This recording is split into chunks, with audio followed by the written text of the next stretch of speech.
Halo semuanya, perkenalkan nama saya Valentino Dimas Christian dengan nomor NIM 21M10040, mahasiswa Fakultas Hukum dan Komunikasi Program Studi Ilmu Komunikasi Universitas Katolik Sugio Pranoto, Semarang.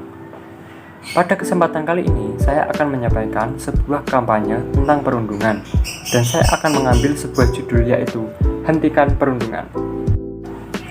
Apa yang kalian ketahui tentang perundungan?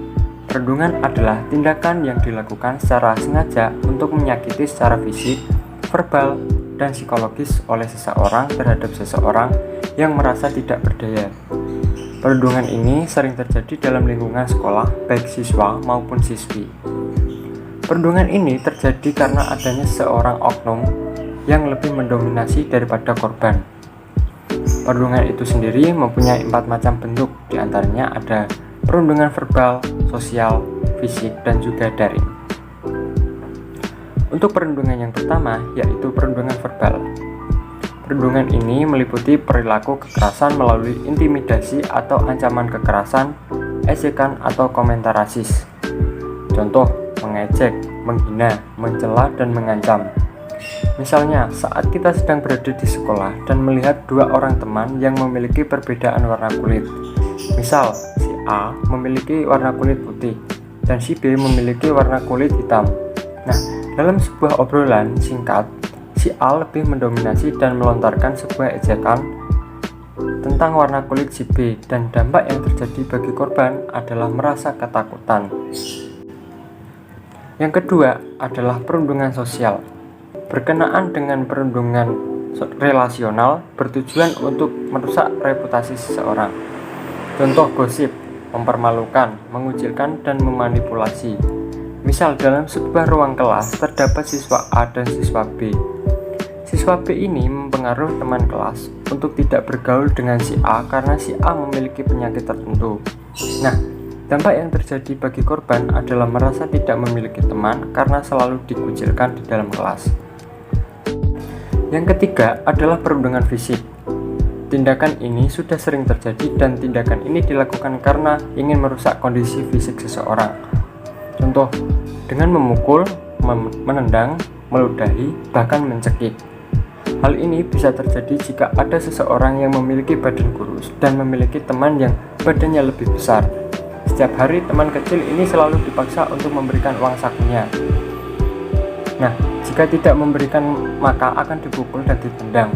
Dan dampak yang terjadi yaitu korban akan memiliki luka ringan maupun luka berat. Bisa juga korban akan meninggal karena sering mengalami luka yang terlalu parah. Yang terakhir adalah perundungan daring. Perundungan ini dilakukan secara tidak langsung atau menggunakan media digital yang ada. Contoh, melakukan teror pesan email, memposting hal negatif, menghina melalui media sosial, dan mengkritik ke arah hal negatif.